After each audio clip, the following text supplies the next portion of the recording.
Welcome back, students, again in my YouTube channel. Hope you are enjoying online study with me.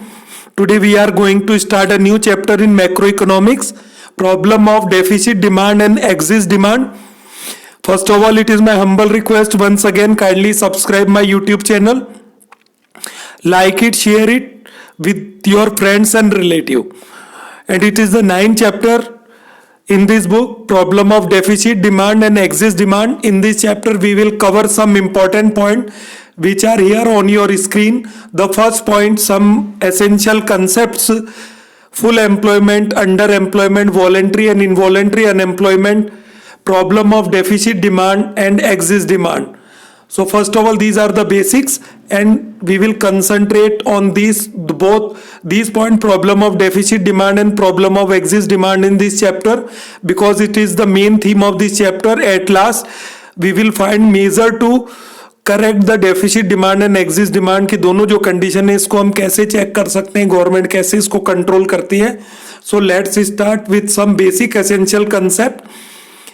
So basic जो essential concept हैं उनमें अपना जो first point है, full employment and under employment. What is the difference between both this condition. Second, voluntary and involuntary unemployment. Third, full employment and natural employment.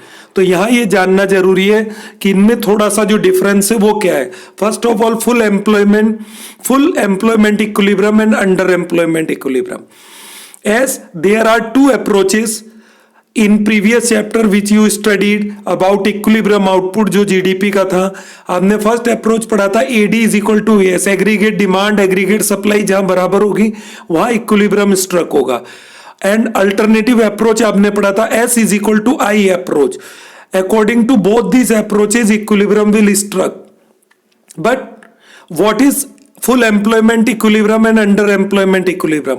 तो it is clearly saying कि equilibrium जब struck होगा then it can be struck at the level of full employment and at the level of under employment. ये दोनों जगह equilibrium struck हो सकता है. Then here we will find the difference between the under employment equilibrium and full employment equilibrium. So, but it need not necessary corresponding to the situation of full employment. अब full employment का situation क्या होता है? When all the resources are fully utilized. सभी लोगों को job मिला हो who want to do work, willing to do work at the current wage rate. In the economy, ES, AD and AS may be equal even when resources are not fully utilize. तो ऐसा भी हो सकता है कि जब आपके resources fully occupied नहीं हो तब भी आपका एग्रीगेट डिमांड और एग्रीगेट सप्लाई बराबर हो सकता है. बट इट इज वहां इक्विलिब्रियम स्ट्रक होगा, but it is called under employment equilibrium. और अगर इक्विलिब्रियम या AD is equal to ES उस लेवल पे बराबर होता है जहां पे आपको रिसोर्सेज फुल यूटिलाइज है, then it is called full employment equilibrium. Not fully utilized, or when here is unemployment in the economy. Here is an illustration. Let us assume that fuller utilization of the resources lead to output worth of $10 billion. तो यहां हम एक example लेते हैं कि अगर किसी economy में फुल एम्प्लॉयमेंट प्रोवाइड की जाती है, then it have a capacity to produce the goods and services worth $10 billion का आउटपुट होता है. कब? फुल एम्प्लॉयमेंट के केस में. Then it is called full employment equilibrium. But just suppose if in this economy some resources are not fully utilize या unutilize रह जाते हैं, अगर वो इकोनॉमी $8 बिलियन का आउटपुट देती है, then it is called under employment equilibrium, क्योंकि $2 बिलियन के बराबर वहां पे रिसोर्सेज का यूटिलाइजेशन नहीं हुआ है. Then we can understand the condition with this illustration better than the best. So just read this example. $10 billion during an accounting year, but the producer may plan output and the household may plan expenditure on output worth $8 billion. तो $2 billion का फर्क क्या रह जाता है? Resources worth $2 billion of output remain unutilized, but the equilibrium is struck. वहां भी equilibrium बनेगा क्योंकि 8 बिलियन का आउटपुट है और आपकी डिमांड जो है एग्रीगेट वो भी 8 बिलियन की होगी. Then S is equal to AD वाली जो कंडीशन वहां बन जाएगी, then the equilibrium is struck there, but it is called under employment equilibrium. और फुल एम्प्लॉयमेंट इक्विलिब्रियम कब होता? जब इकोनॉमी में 10 बिलियन यूएस डॉलर का आउटपुट दिया होता और उसी के बराबर जो प्लांट आउटपुट होता और प्लांट जो आपका डिमांड होता, एक्सपेंडिचर बराबर होते हैं। Struck simply because plant output ES and plant expenditure on output AD is equal to 8 billion US dollar होगा और आउटपुट भी इसी के बराबर होगा। Thus we can think of two possible situations of equilibrium: full employment equilibrium and under employment equilibrium. Full employment equilibrium is struck when plant ES is equal to plant AD, वो 10 billion US dollar का होगा। ये आपके पास full employment का होगा, यहाँ के पूरे 10 बिलियन यूएस डॉलर के बराबर आउटपुट होगा इकोनॉमी में और इसी के बराबर आपका कंजप्शन हो जाता है। सेकंड कंडीशन है 8 बिलियन यूएस डॉलर का। अगर आपके आउटपुट जो प्लांट आउटपुट है due to some not fuller utilization of resources 8 billion का आउटपुट है तो डिमांड भी 8 बिलियन होगी, तो 2 बिलियन का जो गैप रह जाता है वहां भी इक्विलिब्रियम लगेगा, AS is equal to AD होगा। It is called under employment equilibrium. So now you can understand it better. Focus zone में आप you can revise it any time by pausing your screen. Now second point, voluntary and involuntary unemployment. So what is voluntary unemployment? When some people do not want to do work on the current wage rate and according to their wish, अगर लोग खुद job नहीं करना चाहते current wage rate पे या उनको कोई अदर कंडीशन एक्सेप्ट नहीं होता है और इस कारण से वो अनएम्प्लॉयड रहते, then it is called voluntary unemployment. ठीक, it is never count in the problem of employment. जब भी आप एज इकोनॉमिक चैलेंजेस पढ़ते हैं उसमें अनएम्प्लॉयमेंट वाली जो प्रॉब्लम पढ़ते हैं उसमें वॉलेंट्री अनएम्प्लॉयमेंट को शामिल नहीं किया जाता है। Voluntary unemployment is not included as a challenges before economic. And second, involuntary unemployment when people are willing to do work on the current wage rate and they are able to do work even then they are not getting jobs, then it is called involuntary unemployment. So दोनों में फर्क आपके पास clear है। It is very easy to understand, you can read it. The matter is flashing on your screen. The basic difference between the wish, desire to do work, willingness on the current wage rate, ये 2-3 जो point to be noted है आप याद रखें। Next come to the full employment and natural जो unemployment होता है। Full employment refer to the situation when all those who are able to do work, willing to do work are getting work। जो काम करना चाहते हैं, काम करने के इच्छुक है, काम करने के योग्य हैं, उनको काम मिल जाता है, then it is called full employment. ठीक, it is a situation when corresponding to a given wage rate, मतलब जो गिवन वेज रेट है जो मार्केट में वहां पे आपके पास लेबर का जो सप्लाई है और डिमांड ऑफ लेबर दोनों बराबर हो जाते हैं, then it is called the situation of full employment and the labour market is cleared. वहां लेबर मार्केट क्लियर हो जाता है, there is no problem of unemployment. So it is very easy definition, आप इजीली याद रख सकते हैं। Now जो आपके पास आता है situation of full employment does not mean a situation of zero unemployment. जो सिचुएशन है फुल एम्प्लॉयमेंट की doesn't mean the zero unemployment की अब देश में कोई बेरोजगारी नहीं है, because some people are unemployment due to their wish. Involuntary जो है वो जो आपके पास है, फुल एम्प्लॉयमेंट का मतलब है कि जो इनवॉलेंट्री अनएम्प्लॉयड था उन सबको जॉब मिल गया, बट जो वॉलेंट्री अनएम्प्लॉयड थे उनको जॉब नहीं मिला है। Then the situation of full employment doesn't mean the zero unemployment situation. Student of economic must careful note that the economy that in the economy a situation of full employment never implies a situation of zero involuntary unemployment. 3, there always exists some degree of unemployment called natural unemployment. तो full employment में भी क्या होता है, कुछ लोग तो voluntary रह जाते हैं और कुछ natural unemployment का रेट हमेशा बना रहेगा due to some changes in the economy. Economy में भी कई चेंजेस आते हैं, due to these changes some person या some people are unemployment for the short span of time, उस टाइम वो अनएम्प्लॉयमेंट रह जाते हैं। This occurs owing to the fact that there are constant changes in the supply demand parameter. Market में supply और demand के parameter में काफी चेंजेस आते हैं अब जैसे वो चेंजेस आते हैं, जो डिमांड और सप्लाई है स्टेबल नहीं रहते, तो जब इनमें इंस्टेबिलिटी देखी जाती है, कभी डिमांड ज्यादा है कभी सप्लाई ज्यादा है, ड्यू टू दिस कुछ नेचुरल रेट ऑफ अनएम्प्लॉयमेंट देखने को मिलता है. That is why the full employment doesn't mean the zero unemployment. Let's study this occur owing to the fact that there are constant changes in the supply demand parameter in the economy and adjustment to these changes takes time. और इसमें adjust होने में कुछ time लगता है. While adjustment are occurring, some people continue to remain unemployment. This is the situation of the frictional and structure unemployment in the economy. और इसको या तो frictional unemployment बोलेंगे या structure unemployment बोला जाता है इकोनॉमी में. नाउ फर्स्ट फ्रिक्शनल अनएम्प्लॉयमेंट क्या होगा? In the word of the Gardner जो है उन्होंने बोला है, frictional unemployment is the unemployment associated with the changing of job in a dynamic economy. जो डायनेमिक इकोनॉमी होती है, व्हाट इज डायनेमिक इकोनॉमी? जिसमें सडनली चेंज आते हैं, नई नई टेक्नोलॉजी आती है, फास्ट ग्रोथ होता है, जो चेंजिंग प्रोसेस है फास्ट होता है. Due to this changing technology, जो नए सिस्टम में एडजस्ट होने में जो भी टाइम लगता है, वहां जो अनएम्प्लॉयमेंट होता है, it is called frictional unemployment. It arise due to the immobility of the labour, shortage of the raw material, lack of the information regarding opportunities of employment, shortage of the power, wear and tear of the machines, tendency of the workers to move from one job to other. These are the condition जो कि हमारे frictional unemployment को lead करता है. तो next जो हमारे पास आता है वो आता है structure unemployment.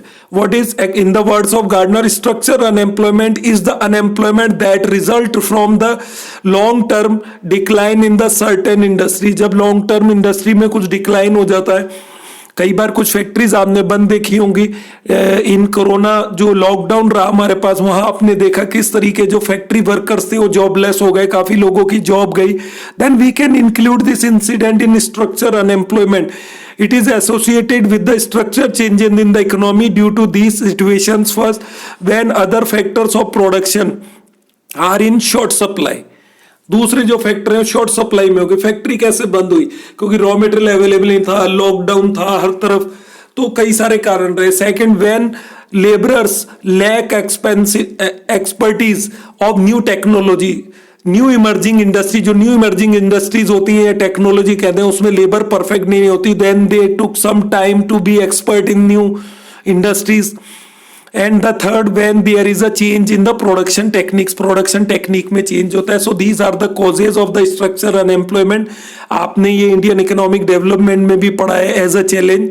Now high order thinking question है, what is the natural rate of unemployment? Natural rate जो अनएम्प्लॉयमेंट का वो क्या होता है? The answer is here.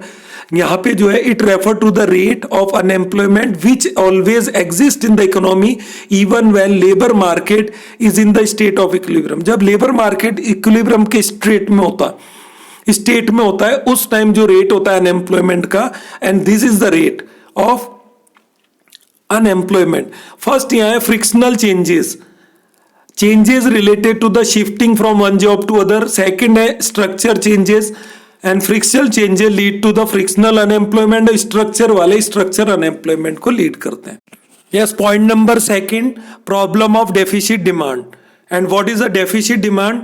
इसका जो कंसेप्ट है अपने पास, deficit demand refer to the situation. ये उस सिचुएशन को रेफर करता है व्हेन जो डिजायर्ड एग्रीगेट डिमांड से कम आपके पास डिमांड होती है, which is required for fuller utilisation.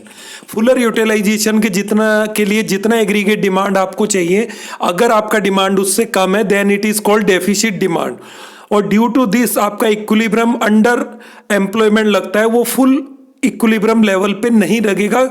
और इसी कारण जो इकोनॉमी में होता है, कुछ एग्जिस्ट कैपेसिटी आपके पास रह जाता है.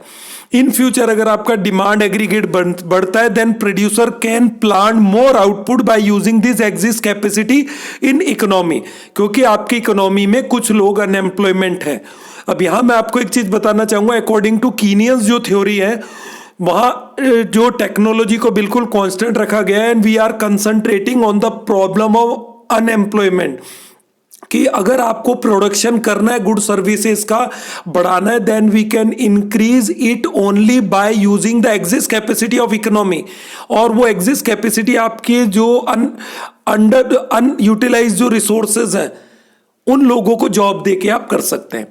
Yes, let's read it.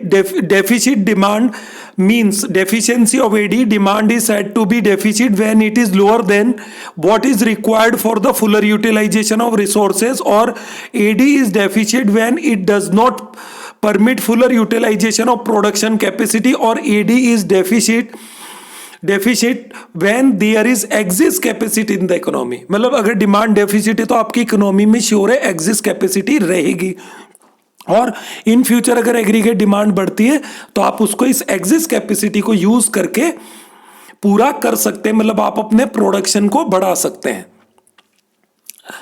जो according to Keynesians AD is deficit when it is less than ES corresponding to fuller employment in the economy. अगर फुलर एम्प्लॉयमेंट इकोनॉमी में आपको चाहिए उसके रिगार्डिंग जितना आपको एग्रीगेट डिमांड चाहिए उससे कम होता है, then it is called deficit demand. और इसी कारण अंडर यूटिलाइजेशन जो है, अंडर इक्विलिब्रियम आपका सेट होता है। तो यहां आपके पास बॉक्स में देख लें डेफिसिट डिमांड क्या होता है, when AD is shorter than ES corresponding to fuller employment of economy, AD falls short of its fuller employment level से। अब मेजर ऑफ डेफिसिट डिमांड, आप डेफिसिट डिमांड को कैसे मेजर करेंगे?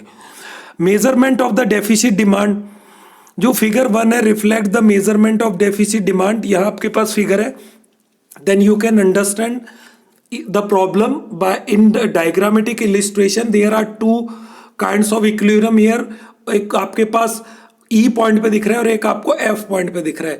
Then F E is the equilibrium, fuller employment equilibrium को ये आपको बताता है, and F is the point where under utilization resources हैं। तो ये एडी आपके पास जो है प्लांट एडी के अकॉर्डिंग है, तो दिस इज कॉल्ड अंडर जो यूटिलाइजेशन रिसोर्स है वहां का इक्विलिब्रियम है आपको। और इन दोनों का जो गैप आपके पास बनता है, बोथ दिस लाइन, ये जो आपके पास गैप है, this is the exist capacity in the economy. In future जैसे आपका एग्रीगेट डिमांड बढ़ता है, जैसे जैसे एग्रीगेट डिमांड बढ़ेगा, then economy will lead to the fuller utilization की तरफ वो जाएगी। तो हमारे चाहे वो जो डेवलपमेंट जो भी प्लान हो, whether it is the 5 year plan and other development scheme launch by the government, तो उसका जो मेन मोटिव होता है वो फुलर यूटिलाइजेशन की तरफ ले जाता है। अगर आपका इक्विलिब्रियम किसी इकोनॉमी में फुलर यूटिलाइजेशन पे स्ट्रक होता है, then the problem of poverty, problem of unemployment and other challenges जो है already solve.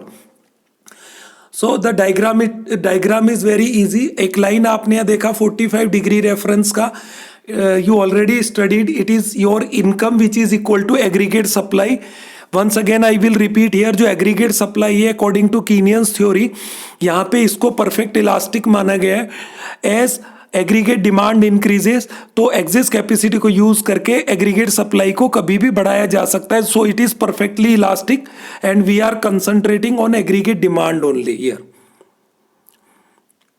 Now some points related to diagram. First point, ADF line shows the required level of AD जो आपको full employment के लिए required है। Second, ADP line है जो plant AD है, क्योंकि आपके पास अंडर यूटिलाइजेशन रिसोर्सेज थे तो प्रोड्यूसर ने अपने आउटपुट को कट किया है। Then this line shows the planned AD. अब प्लांट एडी के बराबर ईएस होगा। Third point, the vertical difference between ADF and ADP, वो ईएफ के बराबर जो डिफरेंस था दोनों लाइन से बीच में, ये आपका डेफिसिट डिमांड के बराबर होगा, जो मैंने भी आपको समझाया। Next, causes of deficit demand.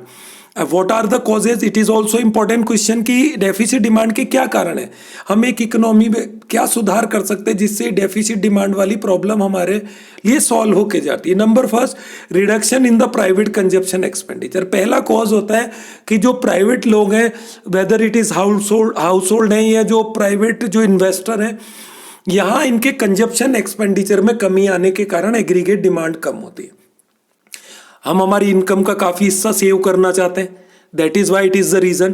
Private consumption expenditure is important component of aggregate demand. Reduction in the private consumption expenditure causes a serious deficiency in AD.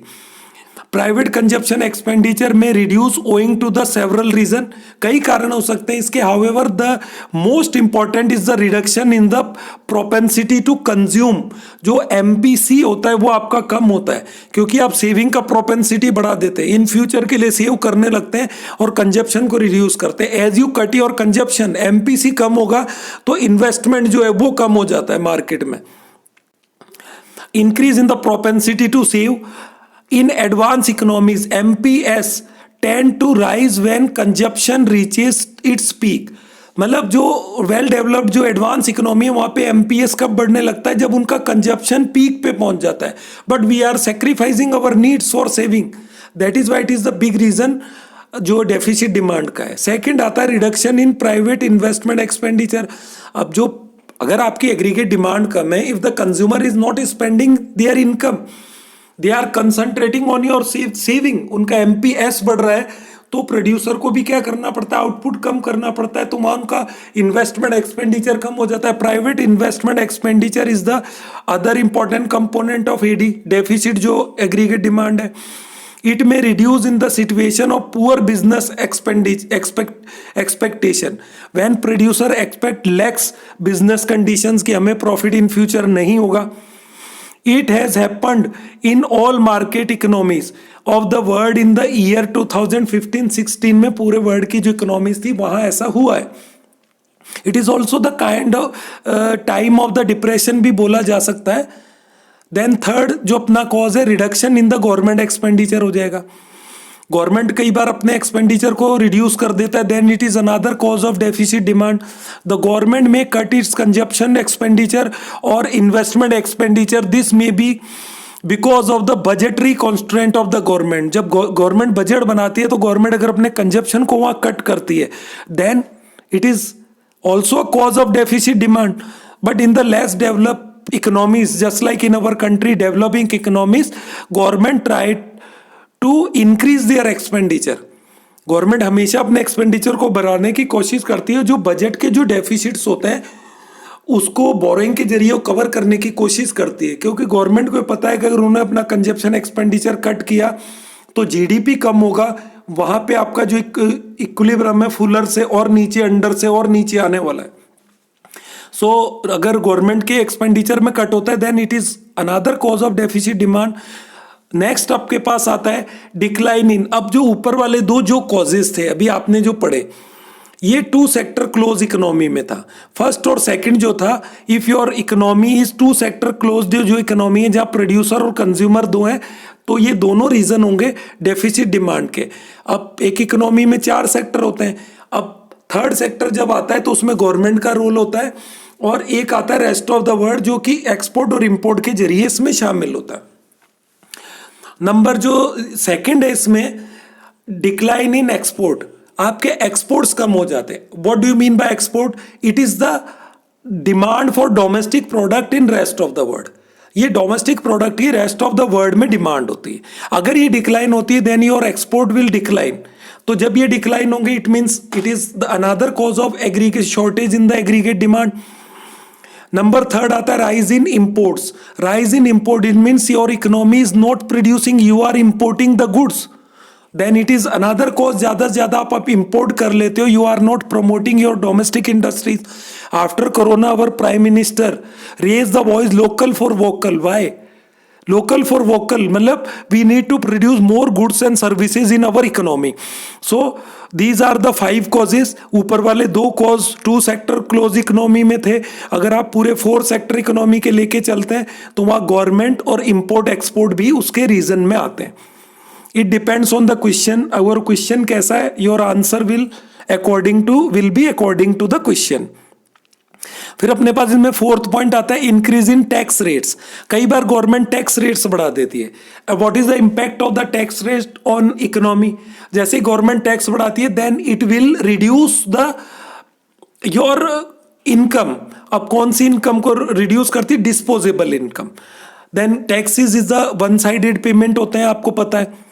Unilateral transfer है, वन साइडेड पेमेंट किया जाता है, then it will cut the investment. आपने tax दे दिया तो आपका consumption कम हो जाएगा, then it will also lead, अगर सब्सिडी दे दी तो ईडी बढ़ जाता है, टैक्स ज्यादा लगाया गया है तो ईडी कम हो जाता है। Increase in the tax rate leaves lesser disposable income with the people, it reduce their capacity to spend, capacity जो स्पेंड करने की है पैसा वो कम हो जाती है। When their propensity to spend remain the same, lower disposable income means lower level of ED. So these are the causes of deficit demand. Hope you are getting what I am saying. Number 4 जो point अपने पास आता है chapter का, consequences of deficit demand. अब अगर कोई economic में deficit demand वाली प्रॉब्लम है, then which kind of problem arise there, किस तरीके की प्रॉब्लम आएंगी। फर्स्ट, अंडर एम्प्लॉयमेंट इक्विलिब्रियम, ये क्लियरली है जो अभी आपने ऊपर पढ़ा कि any economy facing the problem of less AD, जो डेफिसिट एडी की प्रॉब्लम फेस कर रही है तो अंडर एम्प्लॉयमेंट इक्विलिब्रियम लगेगा। Then it is the first जो कॉन्सिक्वेंसेज है, deficit demand lead to the under employment equilibrium owing to the deficiency of ED, producer are not able to full utilize their resources, ये मतलब production capacity, planned output remain less than the potential output से वो कम रहेगा। Accordingly under employment equilibrium is struck in the economy. So this is the first consequences. And now it is the time to understand the problem by diagram. Diagrammatic illustration से हम इस problem को समझ लेते हैं। सेम डायग्राम है, आपको यहाँ पे डायग्राम में एक तो फुल एम्प्लॉयमेंट इक्विलिब्रियम बताया गया है which is at struck at the point T. Under employment जो इक्विलिब्रियम है वो पॉइंट आपके पास क्यू पे लग के आता है, यहाँ पे पॉइंट क्यू पे लगेगा और ये एफ पे लगेगा। इन दोनों के बीच का गैप है, ये डिफ्लेशनरी गैप रहेगा। और डिफ्लेशनरी गैप क्या है, एक्चुअली हमको हमारे कंट्री में हर चीज महंगी लगती है, but if we will compare the price of goods and services in our country to other countries, then it is relatively cheaper. Why? Due to this deflationary gap, क्योंकि अंडर एम्प्लॉयमेंट इक्विलिब्रियम में we have not a capacity to purchase, so यहाँ चीजें सस्ती होती हैं तो आपके जो एक्सपोर्ट है वो बढ़ सकते हैं। विदेश से कई जगह एक्सपोर्ट होता है कि इंडिया में चीज सस्ती मिलती है, वहां से मंगा लो। तो ऐसा डायग्राम में और जो चीजें समझाई गई हैं, एन और एम जो डिफरेंसेस हैं, इट इज इनकम डिफरेंस। अगर आपकी इनकम एन से एम पे बढ़ जाती है तो वो फुलर एम्प्लॉयमेंट इक्विलिब्रियम आपके पास लग सकता है। इतना आपके इनकम में बढ़ना चाहिए। और एग्रीगेट डिमांड वाला जो फर्क है वो ऊपर आपको बी से जी तक का या ई से एफ तक का यहां आपको नजर आ रहा होगा। Then diagram is simple. Deficit demand क्या है, डिफ्लेशनरी गैप जो आपके पास क्या है, जो डेफिसिट डिमांड ई एफ है, it is also deflationary gap. Now some points related to diagram. Deficit demand E F है जो मैंने भी आपको बताया। Second, because of the deficiency of demand equilibrium is struck at point Q पे लगता है, where ADP lines intersect at 45 degree. ऊपर भी जो आपने डायग्राम पढ़ा था उसको भी मैं एक बार आपको दिखा देता हूं। सेम डायग्राम था, कंपैरिजन में आसान रहेगा। यहाँ पे जो आपका एक इक्विलिब्रियम जो लगा था वो इस पॉइंट पे लगा था, जो भी न्यू डायग्राम में इसको क्यू से बताया ई। तो ये अंडर एम्प्लॉयमेंट इक्विलिब्रियम था आपका और ये फुलर एम्प्लॉयमेंट वाला इक्विलिब्रियम था और इनके बीच का डेफिसिट डिमांड जो शो करता था। It is the same diagram here. तो everything is clear I think. The next जो पॉइंट है, इक्विलिब्रियम जीडीपी जो है आपके पास ओ एन के बराबर है। अंडर एम्प्लॉयमेंट इक्विलिब्रियम में फुलर होता तो ये ओ एन के बराबर, ओ एम के बराबर हो जाता। तो O N is shorter than O M. ये डायग्राम में आप पॉइंट को स्टडी कर सकते हैं। नाउ सेकंड जो इसका कॉन्सिक्वेंसेज आता है, डिफ्लेशनरी जो गैप है, due to deficit demand deflationary gap जो क्रिएट होते हैं जो ई एफ के बराबर है। Deficiency of demand creates deflationary gap in the economy if it is a situation when lack of demand lead to the deflationary pressure in the economy. अब लोगों के पास पैसा नहीं है, दे कैन नॉट परचेज, तो क्या होगा, चीजों की प्राइस कम होने लगेगी। श्योर, जब प्राइस कम होती है इसका मतलब हमारे कंट्री में रिलेटिवली जो प्राइस है कंपेरिजन टू अदर कंट्री वो रिलेटिवली चीपर है। दैट इज वाई हमें तो महंगी लगती है बट अदर कंट्रीज वालों को वो सस्ती लगती है। Inducement to invest is hurt. और जब ऐसा होता है तो इन्वेस्टमेंट को कहीं धक्का लगता है। The producer do not want to invest in such economy. Low investment lead to low output implying low income and low demand once again. जो आपने वीसीएस सर्कल पढ़ा था, सर्कुलर फ्लो ऑफ इनकम पढ़ा था in the very first chapter national income में, वही work करने लगता है कि अगर एक बार आपके पास लो लेवल पे प्रोडक्शन होता है तो फिर लो लेवल इनकम होता है, नेक्स्ट राउंड में और ज़्यादा लो होता जाता है, एमपीसी लोगों का जो है प्रोपेंसिटी टू कंज्यूम कम होता है, देन डिफ्लेशनरी गैप, उस डेप ट्रैप में कहीं ना कहीं लो लेवल पे आपकी इकोनॉमी जाके फंस जाती है, equilibrium trap it is called. In box आप देख सकते हैं जो वीसीएस सर्कल है, low AD lead to the low investment lead to the low output, and low output lead to the low income, and low income again lead to the low AD, then it is vicious circle. Next जो है measurement of deflationary gap क्या होगा, same diagram जो भी आपने पढ़ा है। Deflationary जो गैप है it is equal to deficiency of AD. जितना आपका एग्रीगेट डिमांड कम होगा फुलर यूटिलाइजेशन से, उतना ही आपका ज्यादा डिफ्लेशनरी गैप बनता जाएगा। तो डायग्राम में आप इसको कैसे मेजर करते हैं, मेजरमेंट ऑफ डिफ्लेशनरी जो गैप है EF से डिनोटेड होगा। जो गैप आपके पास दोनों लाइन के बीच में होगा, फर्स्ट जो इक्विलिब्रियम है अंडर एम्प्लॉयमेंट, जो आपके पास 45 डिग्री फर्स्ट इंटरसेक्ट करता है इस पॉइंट पे, मैं इसको डिनोट करता हूँ, it is under employment equilibrium, ये फुलर है, और इन दोनों के बीच का जो डिफरेंस है इट इज डिफ्लेशनरी गैप होगा। It is Fuller employment equilibrium वाला लाइन है, और ये ADP अंडर एम्प्लॉयमेंट है।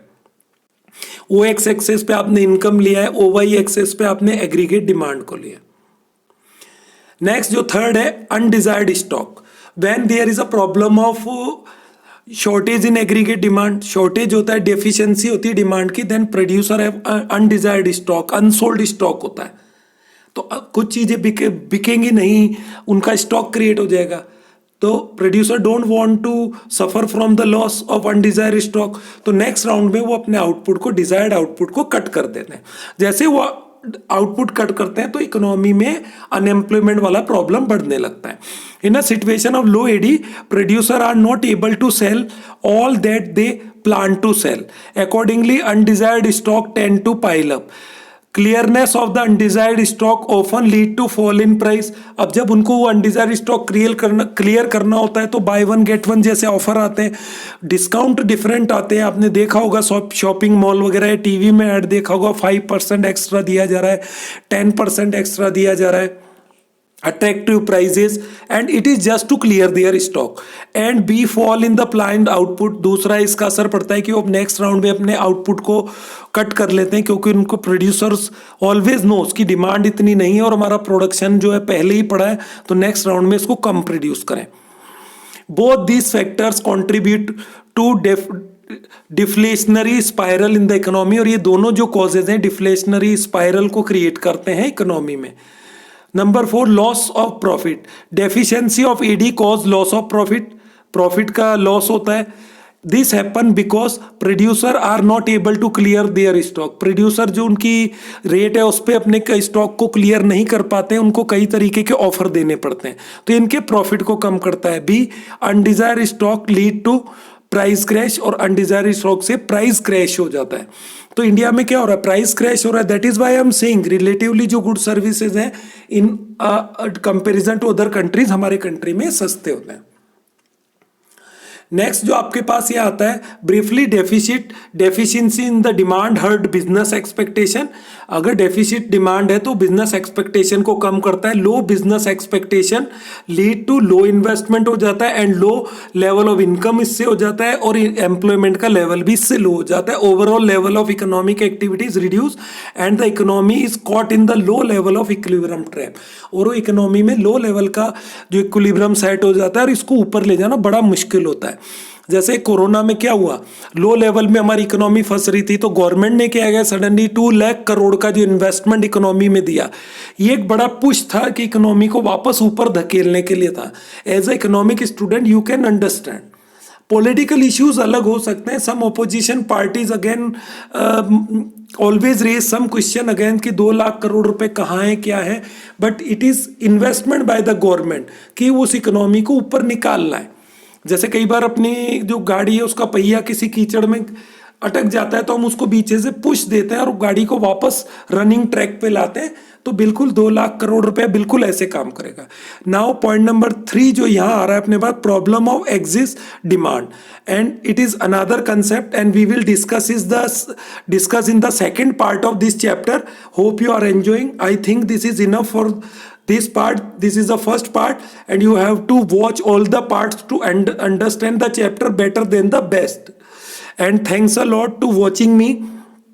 Once again, it is my humble request, kindly subscribe my YouTube channel and keep in touch. Thanks a lot.